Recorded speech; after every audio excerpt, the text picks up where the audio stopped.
Selamat sore Tribuners. Assalamualaikum warahmatullahi wabarakatuh. Salam, Om Swastiastu, Namo Buddhaya, dan salam kebajikan.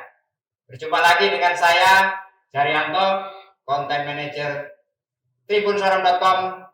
Pada sore hari ini hadir acara perdana. Kami banyak rubrikasi di Tribun Sorong ini. Pada sore hari ini adalah rubrikasinya adalah The Leader. Kami mengundang narasumber berasal dari Kabupaten Sorong Selatan. Beliau ada berdua di sini sore hari ini adalah Bapak Kepala Kesbangpol Sorong Selatan, Bapak Edi Doni Tamaila. Selamat sore, Pak. Selamat sore. Beliau ada di sebelah sana.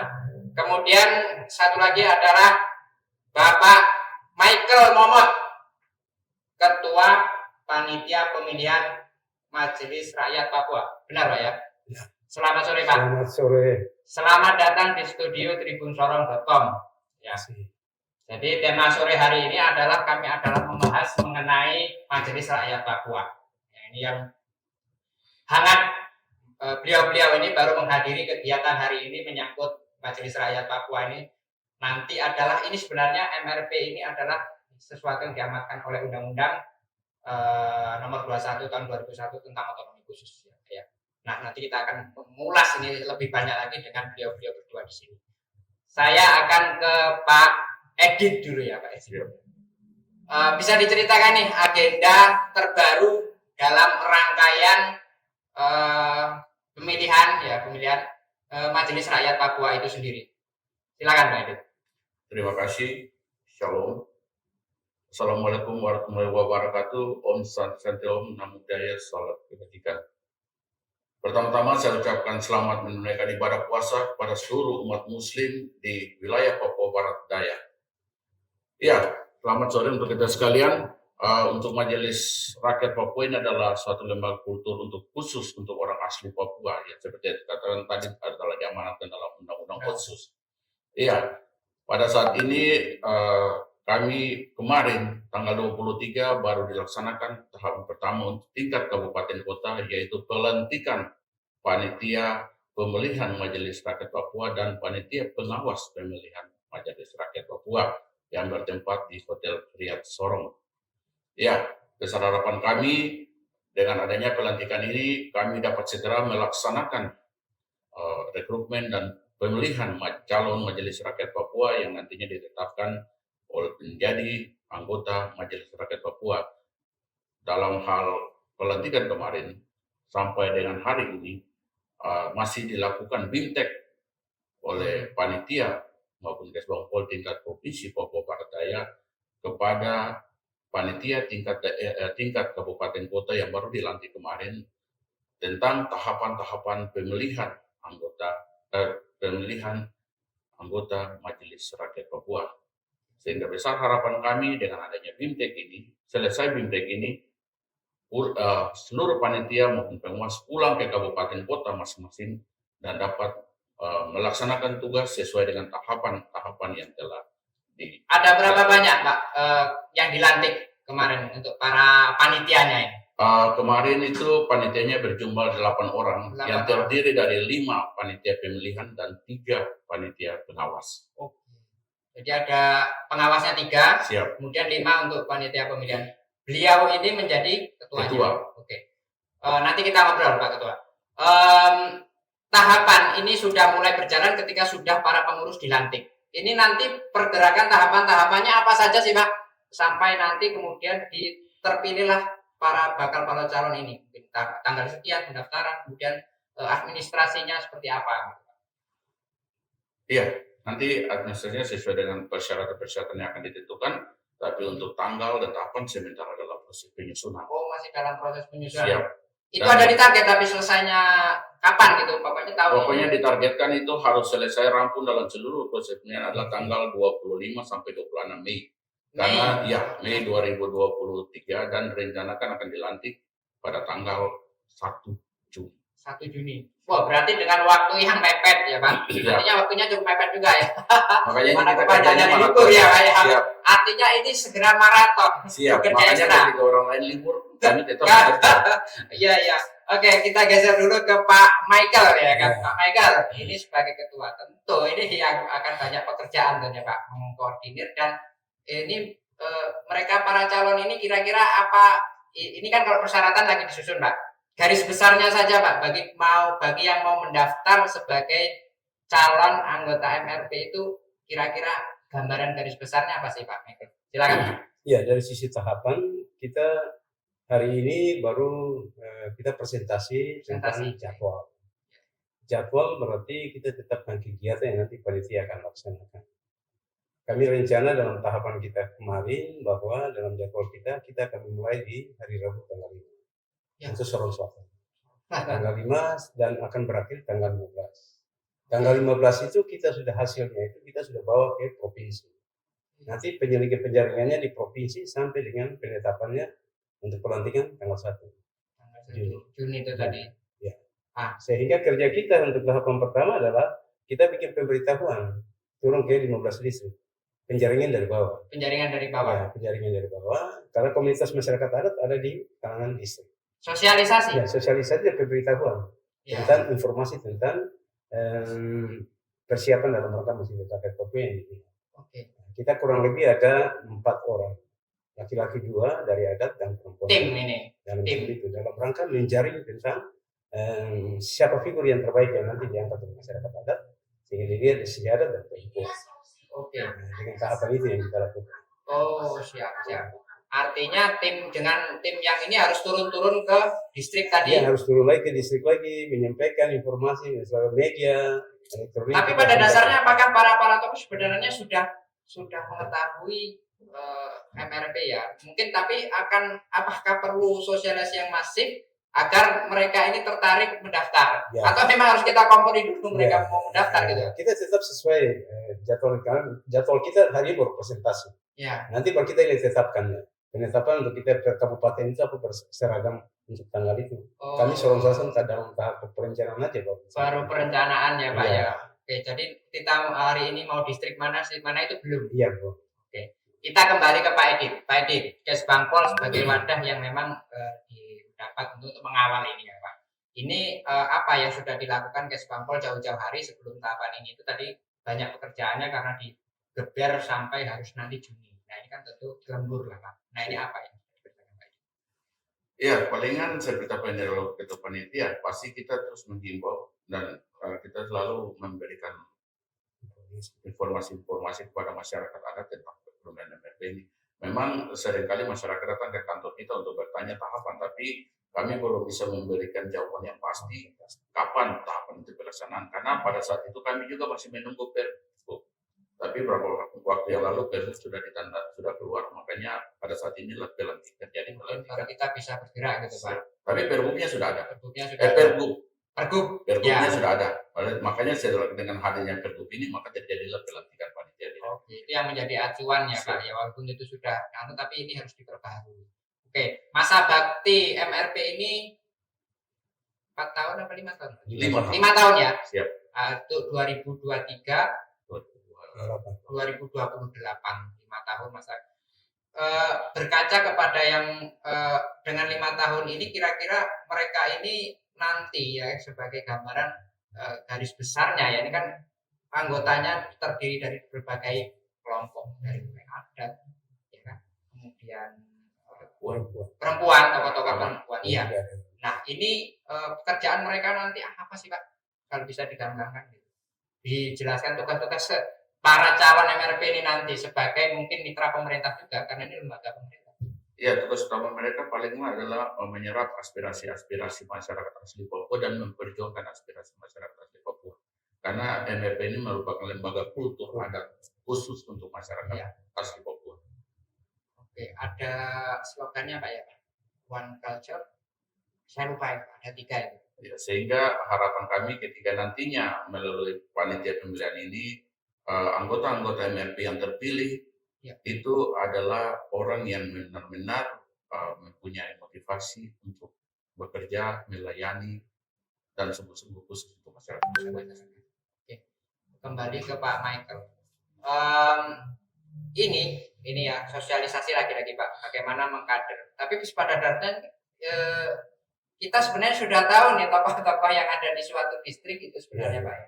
Atau memang ini sebenarnya mereka juga harus kita dorong atau memang ini kepada kebanyakan kemauannya sendiri atau seperti apa sih Pak agar memang ini apakah semakin banyak calon itu semakin bagus atau memang sudah ada orang-orang yang memang dipersiapkan seperti itu Pak?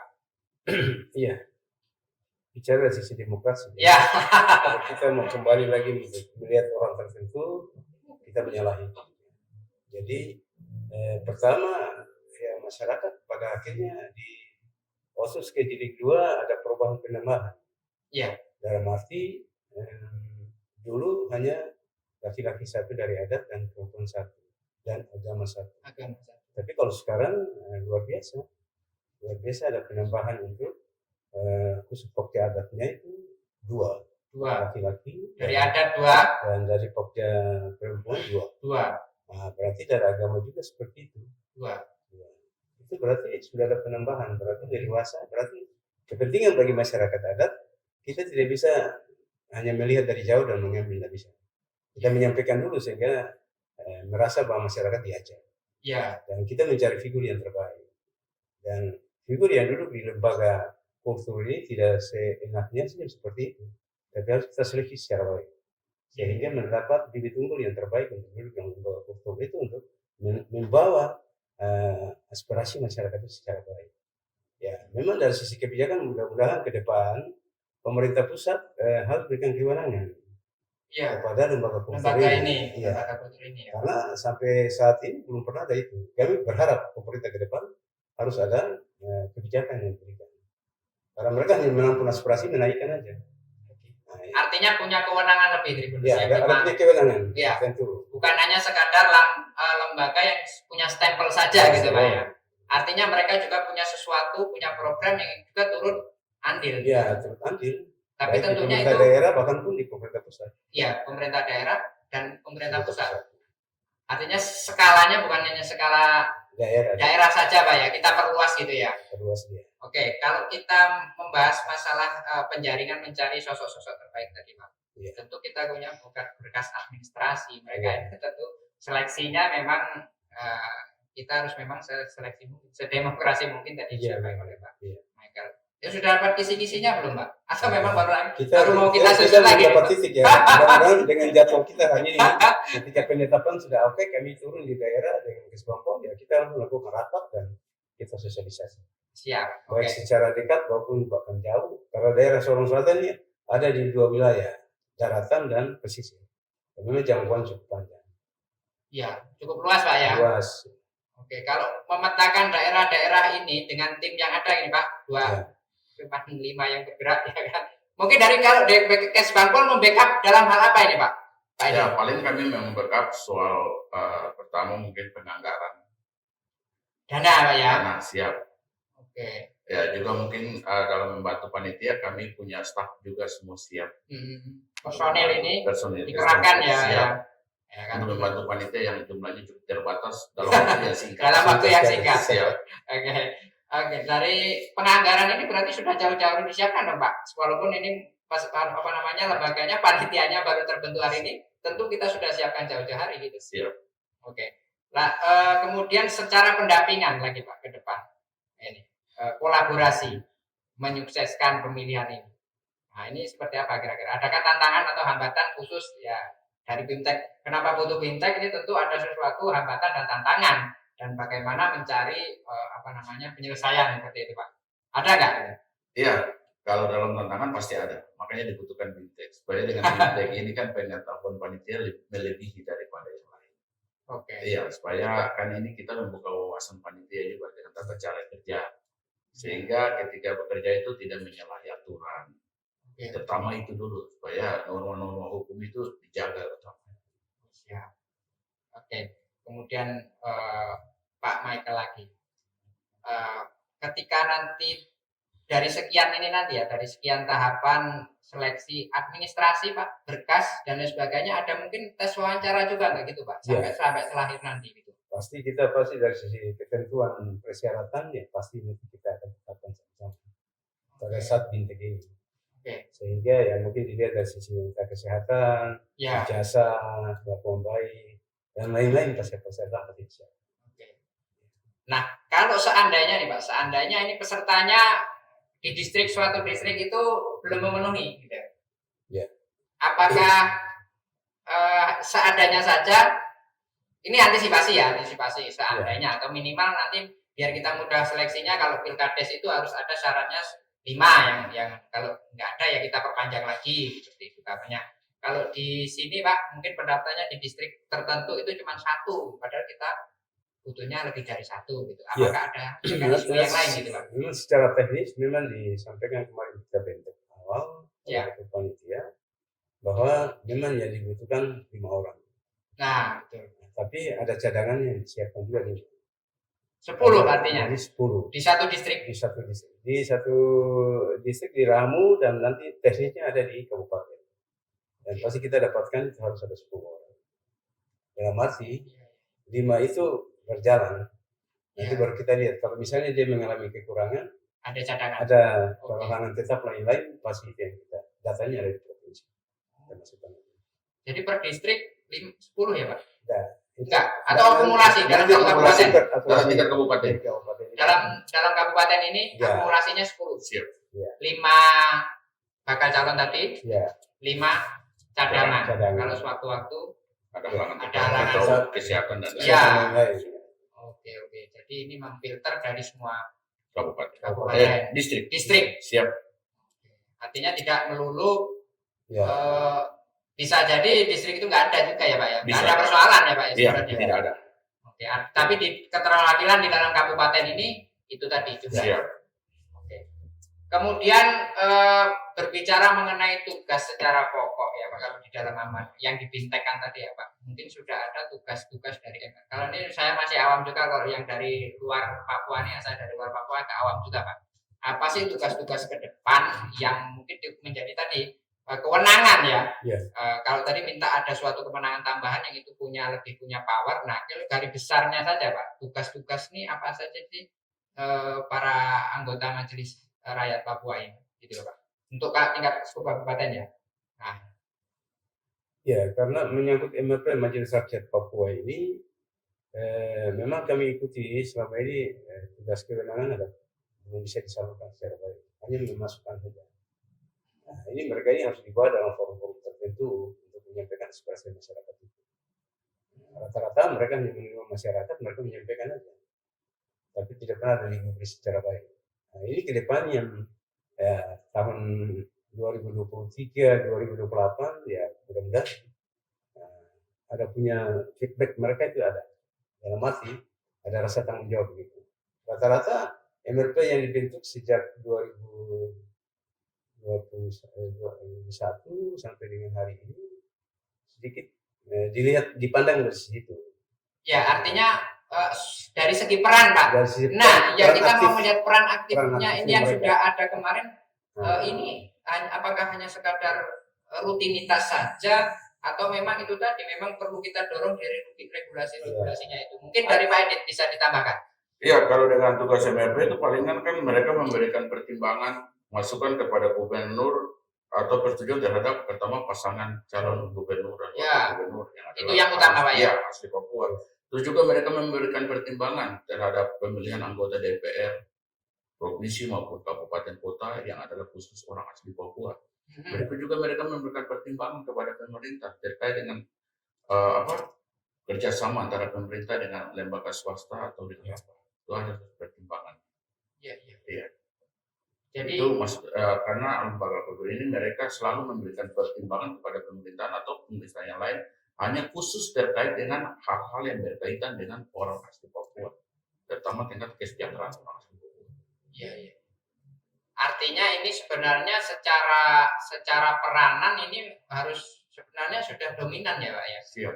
Ya, bagaimana sekarang juga porsinya para kepala daerah itu memang sudah diamanatkan ya asli Papua. Iya, tapi seperti yang dikatakan oleh yang membuat itu tadi, mereka minta hal yang lebih penting, jangan hanya sekedar memberikan masukan, harus mempunyai kekuatan tetap untuk menetapkan.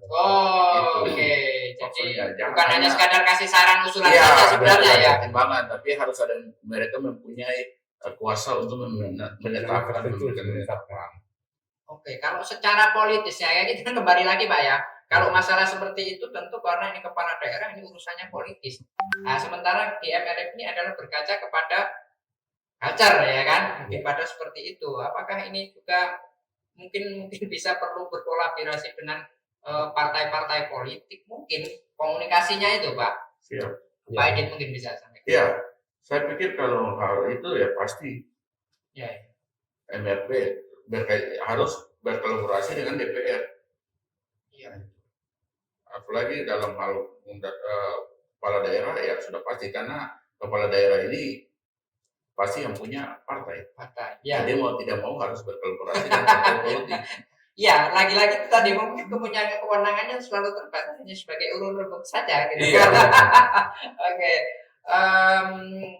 Sebelum kita lanjutkan lebih jauh ngobrolnya dengan Pak Edik dan Pak Michael, kita akan break sesaat lagi tetap di theleaderstribunsorong.com.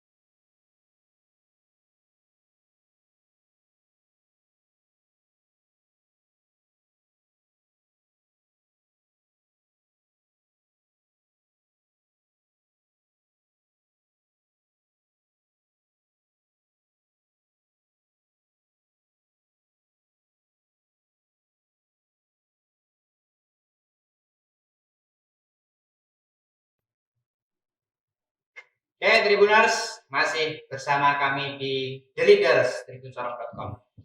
Pak Edit, sebelum kita jeda tadi adalah bagaimana mendorong lebih banyak peranan, ya kan? Kalau kita lebih setiap tentu dari BIMTEK, saya akan mengulas sedikit flashback BIMTEK tadi, Pak. Poin-poin yang ditekankan oleh para pembicara itu tadi ya, narasumber atau hal-hal yang perlu ditekankan di dalam BIMTEK itu tadi apa sih, Pak? Ayo, Pak Michael. Dari sisi BIMTEK, dari sisi mekanisme pelaksanaan pemilihan. Pemilihan di situ dari sisi jadwal yang kita tetapkan itu, pertama kita dari lembaga kultur. Lembaga kultur dari Majelis Rakyat Papua ini kita berada di dalam komunitas suku yang ada di wilayah Papua Barat Daya. Sehingga untuk mentertibkan itu, masyarakat adat di wilayah adat masing-masing, itu kalau saya orang Pehin, saya tidak mungkin ada di suku Moi. Saya harus kembali ke Tehit. Kami di Sorong Selatan 2 suku aja, suku Tehit dan suku Imeko.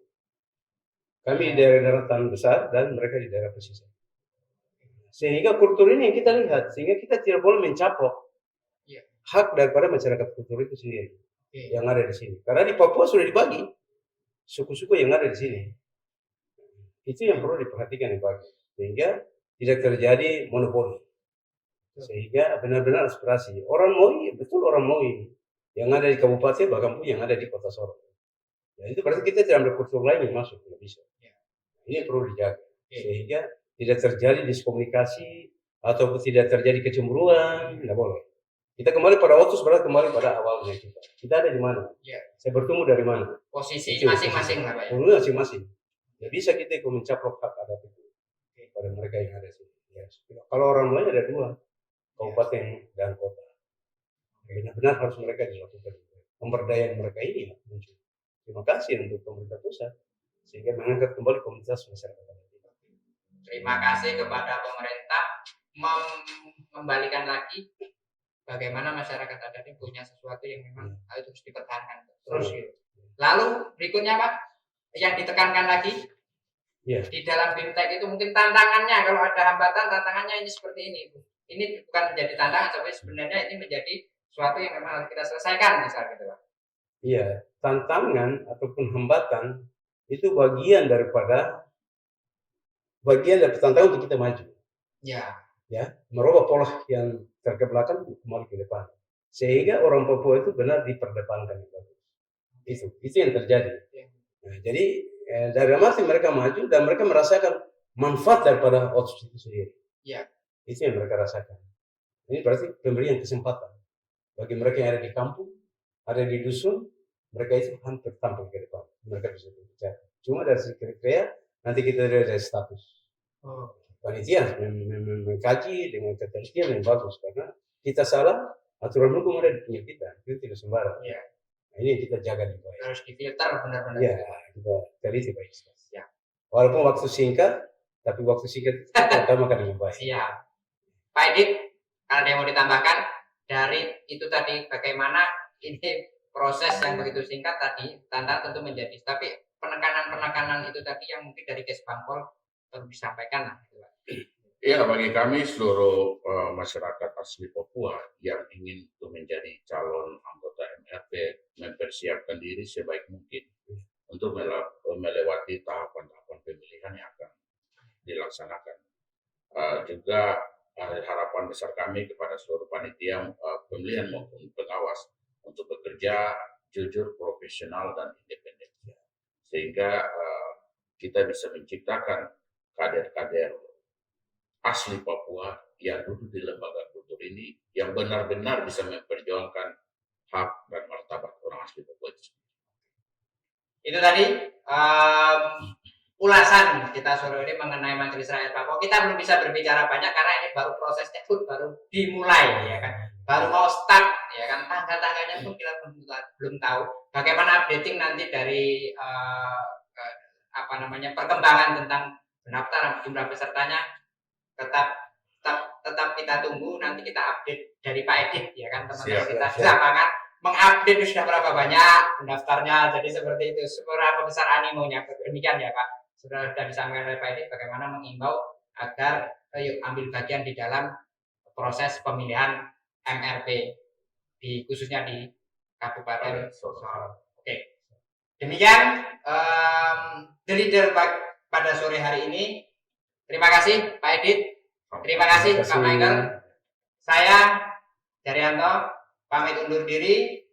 Assalamualaikum warahmatullahi wabarakatuh. Salam, Om Swastiastu, Namo Buddhaya, dan salam kebajikan. Jumpa lagi di topik dan materi-materi yang lainnya. Sampai jumpa.